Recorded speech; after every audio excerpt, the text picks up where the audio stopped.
철학.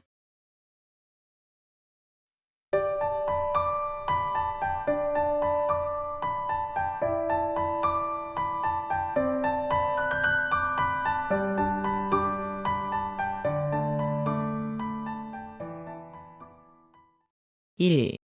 개관. 인생, 세계 등등에 관해 연구하는 학문. 필로소피란 말은 원래 그리스어의 필로소피아에서 유래하며 필로는 사랑하다, 좋아하다라는 뜻의 접두사이고 소피아는 지라는 뜻이며 필로소피아는 지를 사랑하는 것, 즉 애지의 학문을 말한다. 철학의 철이라는 글자도 현 또는 지와 같은 뜻이다. 이와 같이 철학이란 그 자의로 보아서도 단순히 지를 사랑한다는 것일 뿐 그것만으로는 아직 무엇을 연구하는 학문인지 알 수 없다.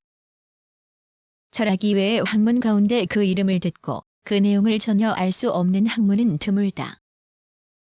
경제학이라고 하면 경제 현상에 관해서 연구하는 학문이고 물리학이라고 하면 물리 현상에 관해서 연구하는 학문이다. 경제학이나 물리학이라는 이름만 들어도 그것이 무엇을 연구하는 학문인지 대략은 짐작할 수 있다. 그런데 철학의 경우는 그 이름만 듣고는 그 내용을 이해할 수 없다. 그것은 이 학문의 대상이 결코 일정하지 않다는 것을 말해주기도 한다.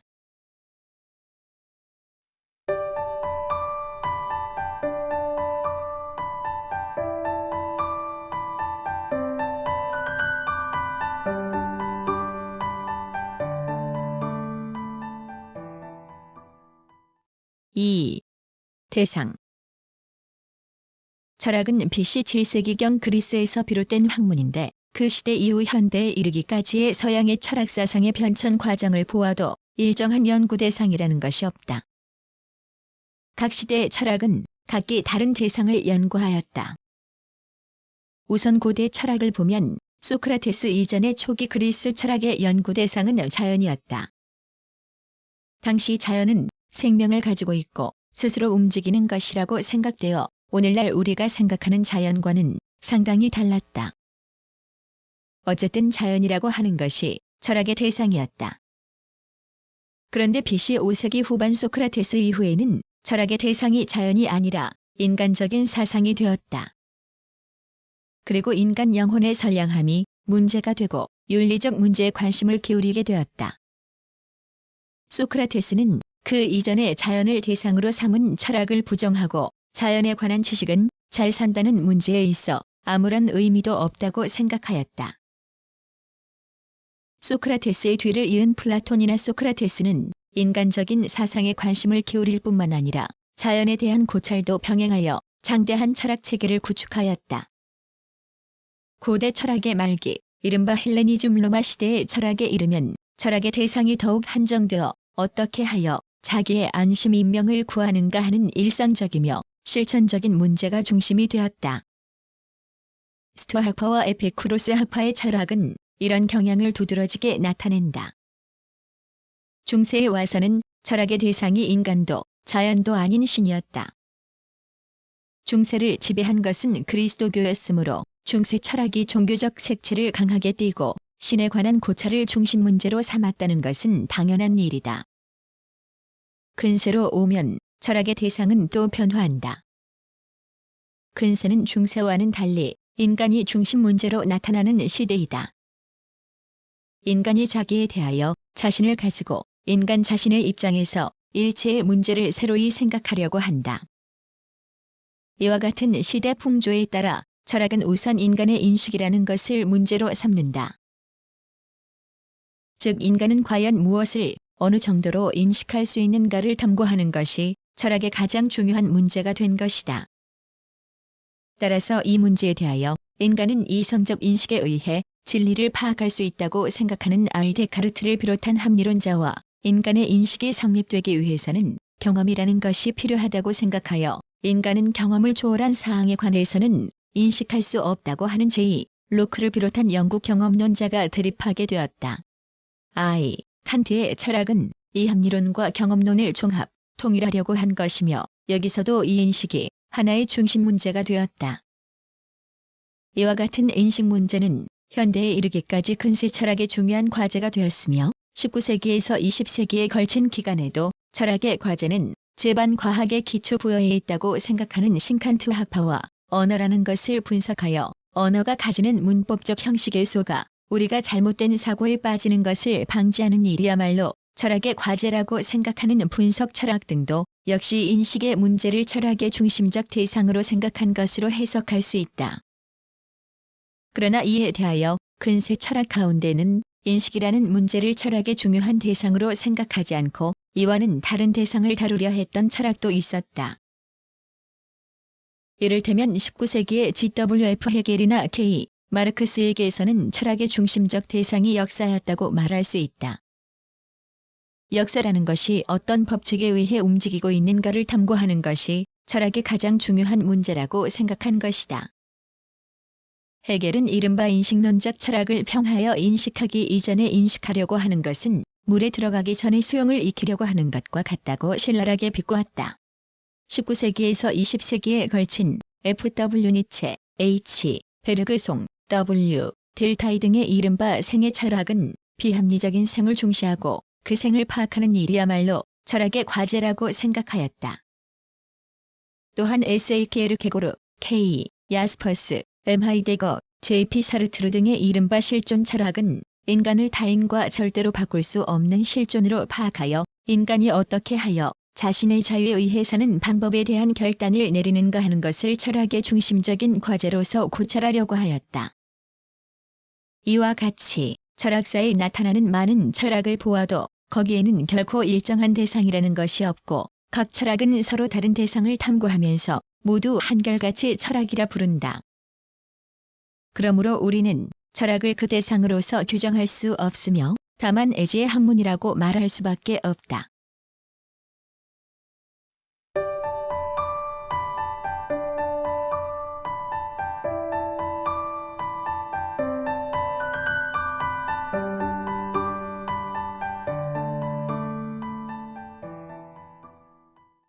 (3) 방법.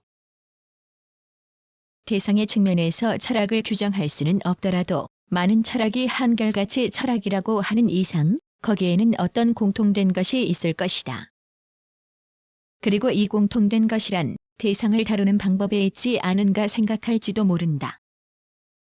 그러나 철학은 그 방법에서도 결코 일정한 것이 없다. 이것 역시 당연한 일이다.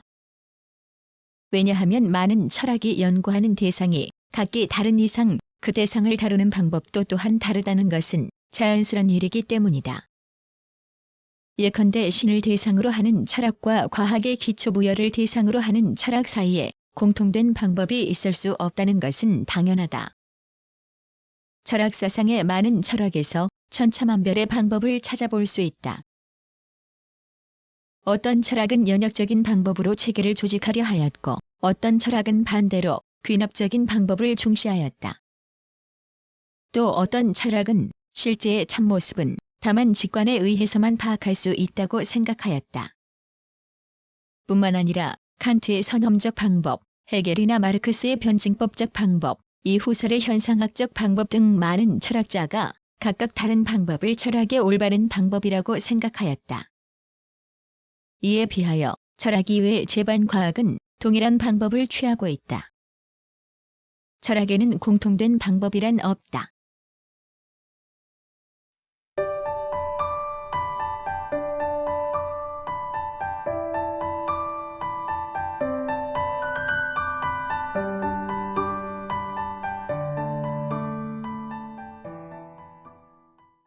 (4) 형식적 정의. 철학에는 일정한 대상도 일정한 방법도 없거니와 철학이 무엇이라는 것을 규정한다는 것은 어려운 일이다. 그러나 다시 생각해보면 이런 점에 이미 철학의 본질이 나타났다고 말할 수 있다. 바꿔 말해서 철학은 어떤 대상을 연구해도 괜찮다는 것이다. 자연이나 신, 역사, 인간, 인식 등 무엇을 연구해도 거기에는 철학이 성립할 가능성이 있다. 그렇다고 하여 문자 그대로 어떤 대상이라도 연구하기만 하면 철학이 된다는 이야기는 아니다. 자연과학은 자연을 연구하지만 그것이 철학은 아니다. 또 역사학은 역사를 연구하지만 그것이 결코 철학일 수는 없다. 자연이나 역사 등 다른 과학도 연구하는 대상을 연구하면서 과학 아닌 철학이 성립되기 위해서는 과학과는 다른 철학, 고유의 관심이 있어야 할 것이다.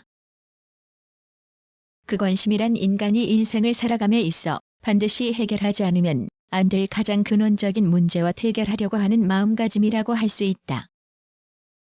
인간이 살아가는 데 있어 자연이라는 것의 탐구가 무엇보다 중요하다고 생각된다면 그때 자연은 철학의 대상이 된다. 또한 신에 관한 탐구가 중요하다고 생각된다면 그때 철학의 대상은 신이다.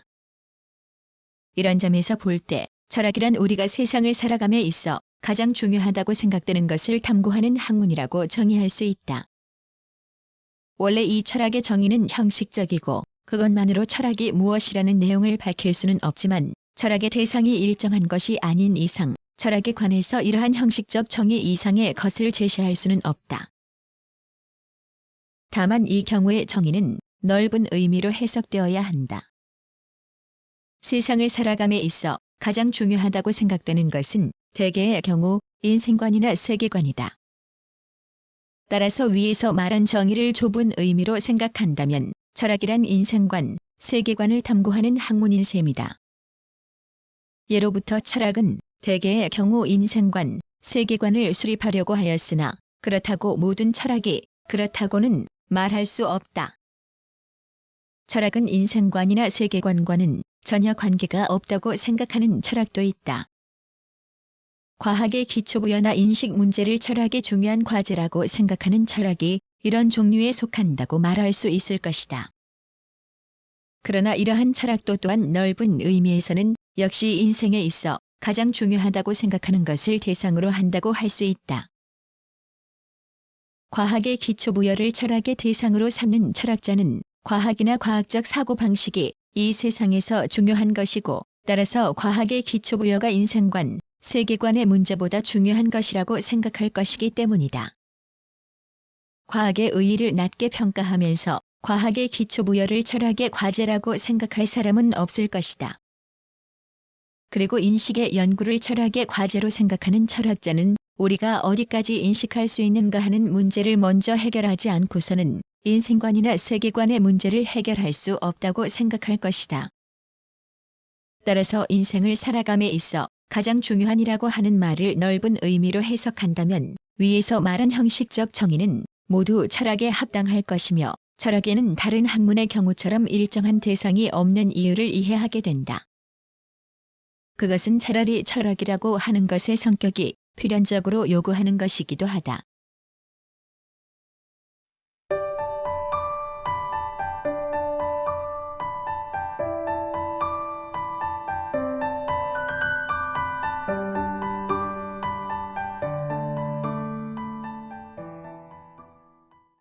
오.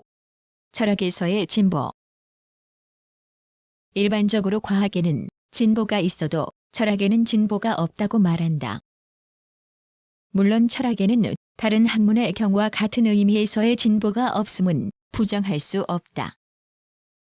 다른 학문의 경우에는 일정한 대상이 정해졌고 따라서 하나의 학문은 언제나 같은 대상을 연구하고 있기 때문에 연구를 계속함에 따라 점차 그 대상에 관해서 지금까지 알지 못했던 것을 알게 되고 또한 지금까지의 지식이 그릇된 것임을 알게 되면 그 잘못을 고쳐 올바른 지식을 증대시킬 수 있다. 이렇게 해서 학문은 지금까지의 연구 성과를 토대로 삼아 점차 진보하고 발전할 수 있게 된다. 이에 반해 철학의 경우는 일정한 대상이 없기 때문에 다른 학문의 경우와 같은 진보나 발전이 있을 수 없다는 것은 당연한 일이다. 어떤 철학은 스스로 선택한 대상에 관해서 여러 가지로 사색하고 연구를 계속한다. 그러나 그 뒤를 이은 철학은 전혀 다른 사항을 연구의 대상으로 삼을지도 모른다. 이와 같이 연구의 대상이 달라지게 되면 그때까지의 철학은 근본적으로 무너지고 철학은 완전히 새로운 집안에서 다시 출발하지 않으면 안 된다. 철학은 이와 같이 그 이전의 철학을 끊임없이 근본적으로 무너뜨리려고 하는 것이다. 그러나 그렇다고 해서 철학에는 모든 의미에서 진보, 발전이 없다는 이야기는 아니다.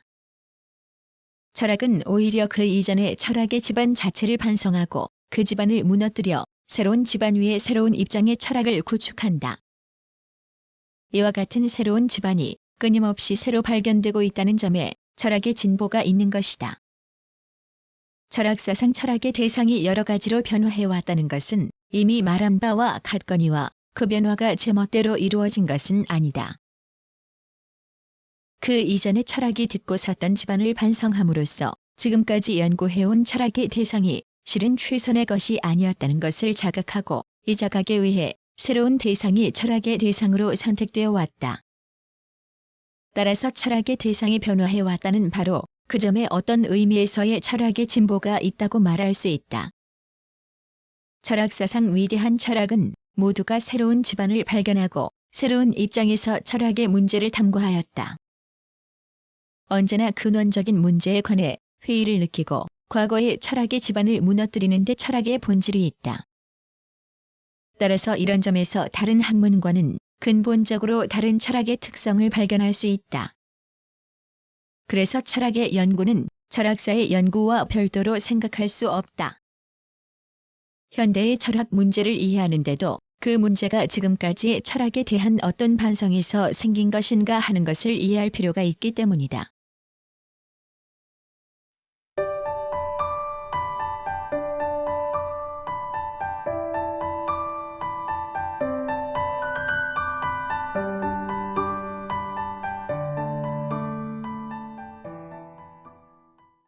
(6) 재부문. 철학이라는 학문은 사람에 따라 연구의 대상도 다르고 다루는 문제도 다르기 때문에 철학의 조직도 사람에 따라 다른 것은 당연하다. 따라서 철학이 어떤 부문을 가지고 있는가 하는 문제에서도 일정한 견해가 없다. 철학 이외의 다른 학문에서는 그 학문이 어떤 부문으로 나뉘는지에 관해서 대개는 일치된 견해가 있다. 이 점에서도 철학의 특수한 성격을 발견할 수 있다. 그러나 현대의 철학이 다루는 문제를 두고 생각할 때 우리는 철학의 재부문을 일단 다음과 같이 나눌 수 있다. 제1의 부문은 사고의 규칙이나 인식에 관해 탐구하는 것으로 논리학이나 인식론이 이에 포함된다. 이미 말한 바와 같이 헤겔처럼 인식론의 성립을 인정하지 않는 철학자도 있으나 우리가 어떤 것을 인식한다 해도 우선 우리는 무엇을 인식할 수 있는가, 우리가 진리라고 말하는 것이 과연 무엇인가 등을 이해하지 않으면 안 된다. 이런 의미에서 이 제1부문은 철학에서 반드시 필요한 것이라고 생각하지 않을 수 없다. 제2부문은 존재를 연구 대상으로 삼는 것이다. 그 대표적인 것으로는 전통적인 형이상학이나 존재론으로 그것은 개개의 존재자에 관하여 그것이 가지고 있는 특수한 성질을 연구하는 것이 아니라 일반적으로 존재한다고 하는 것에 관해서 그것이 존재하는 이유를 고찰하려고 한다. 이와 같은 전통적인 형이상학이 현대에 와서는 부정되는 경우가 많으나 이런 종류의 시도가 아주 없어진 것은 아니다. 이 밖에 역사라든가 인간이라든가 사회 등에 관해서 그 근본적인 존재 방식을 탐구하는 역사철학, 철학적 인간학, 사회철학 등도 있다. 또한 제3의 부문으로 가치에 관해 탐구하는 부문이 있는데 윤리학, 미학, 종교철학, 법철학 등이 이에 포함된다. 가치에 관한 연구 따위는 학문이 될 수 없다고 부정하는 철학자도 있으나 인간이 살아감에 있어 인생관과 세계관이 필요한 것인 이상 이 철학의 부문도 없어서는 안 될 것이다.